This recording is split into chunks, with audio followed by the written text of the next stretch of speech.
Hi guys, good evening. তোমরা সবাই কেমন আছো? আশা করছি তোমরা সবাই খুব ভালো আছো। আমিও খুব ভালো আছি। শ্বশুরবাড়িতে যেদিন পা দিলাম সেদিন এক ঝলকে বুঝে গেছিলাম যে শাশুড়ি মার কথায় শেষ কথা। শাশুড়ি মাকে জিজ্ঞাসা না করে কেউ যেন আমার সাথে একটা কথাও বলতে পারছে না, সেটা যেই হোক না কেন। কাকা শ্বশুর, শ্বশুর, যা, ভাসুর, পিসি শাশুড়ি, কাকা শ্বশুরের মেয়ে, কাকা শ্বশুরের ছেলে, সকলে মনে হচ্ছে আমার শাশুড়ি মার পারমিশন নেবে তবেই নাকি আমার সাথে কথা বলবে। ননদদের সাথে কথা বলতে গেলে বলছে না বলবো না, জেঠিমা যদি কিছু বলে।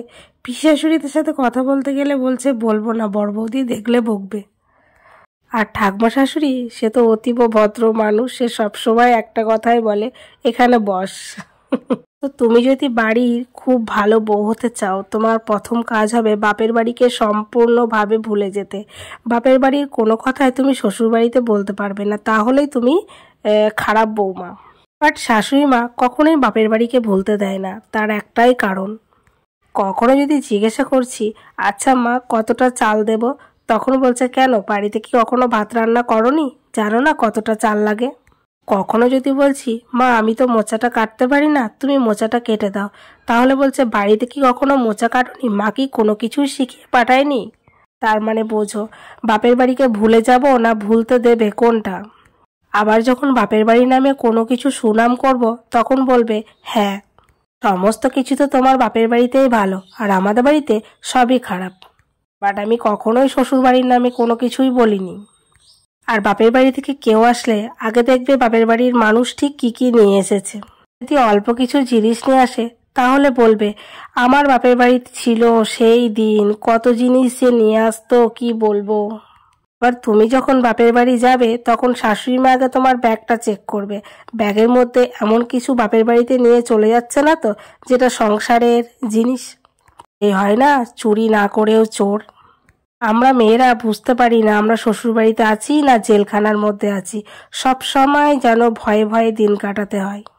তবে একটা সত্যি কথা, বিয়ে না হলে বুঝতেই পারতাম না আমি ঠিক মানুষটা কতটা ভুল, আমি কত কিছু জানি না।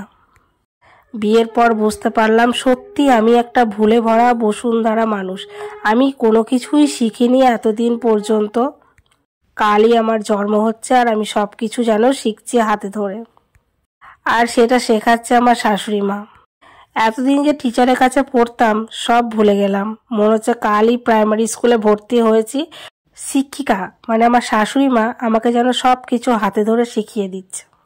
বৌমার হাজারো একটা খোঁজ ছাড়া শাশুড়ি মারা কিছুই খুঁজে পায় না, ভালো জিনিস এতটুকুও খুঁজে পায় না। আর কাটা গায়ে নুনের ছিটি দেওয়ার মতো তুমি একজনকেই পাবে, সেটা হলো ননদ। শাশুড়ি মাকে বুঝিয়ে সুঝিয়ে তুমি যে ঠিক কতটা খারাপ বৌমা সেটা প্রমাণ করার জন্যে তোমার একমাত্র ননদই যথেষ্ট।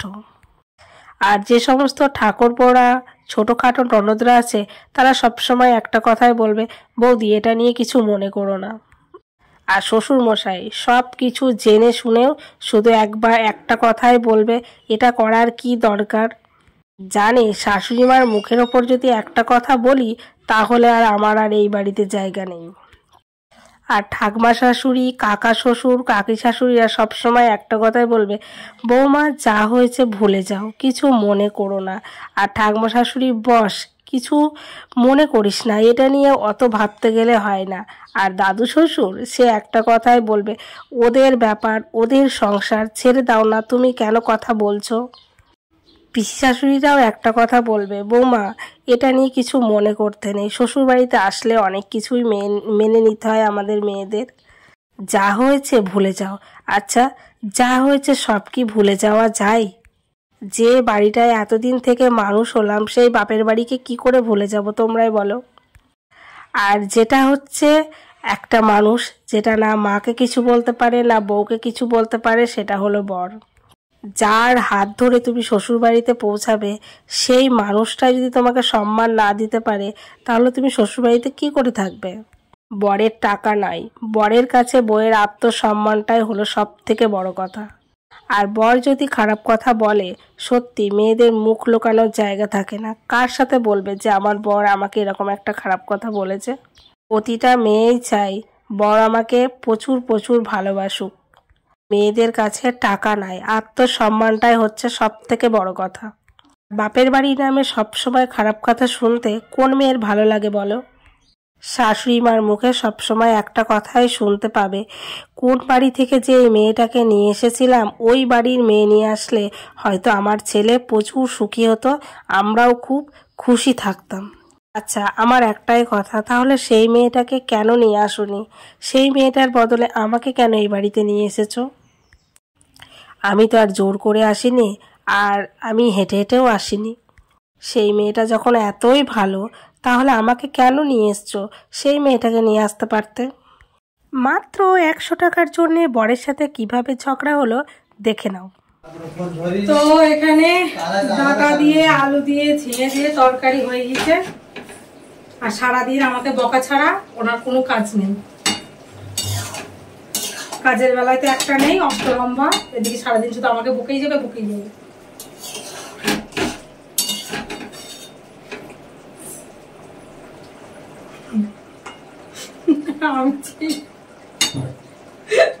ক্যামেরা অন করবো, ভদ্র ভদ্র মানুষ হয়ে যাবে। এবার আমি সবসময় ক্যামেরা অন করে রাখবো।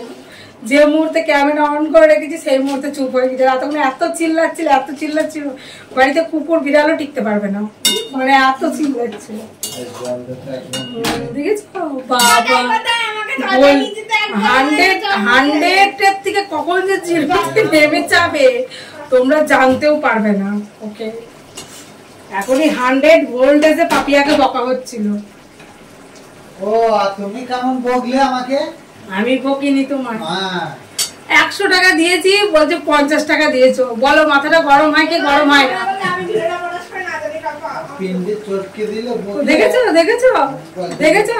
আগে তুমি বলো যে তুমি 100 টাকা দিচ্ছি, তুমি 50 টাকা বলনি, বলো আগে।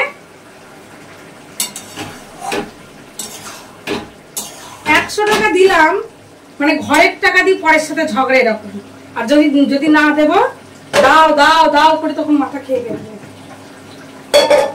বৌদি ঠিক করে, কাউকে টাকা দেয় না। কচু দিয়েছো তুমি আমাকে, টাকাতে টাকা কই আমার কাছে? এবার টাকা কই আমার কাছে? আমি দিলে দোষ নাই, দিলে তুমি অস্বীকার করলে দোষ নাই, আমি অস্বীকার করলে দোষ।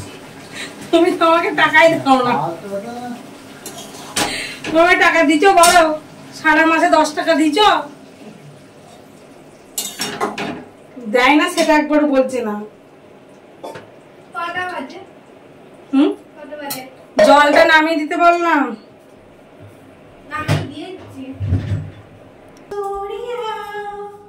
সো গাইস, আজকের ভিডিওটা আমি এখানে এন্ড করছি। আবার তোমার সাথে দেখা হচ্ছে নতুন একটা ফ্রেশ ভিডিওর সাথে। তোমরা সুস্থ থেকো, ভালো থেকো, অল টাইম স্মাইল করো, ঠিক আছে? তো টাটা।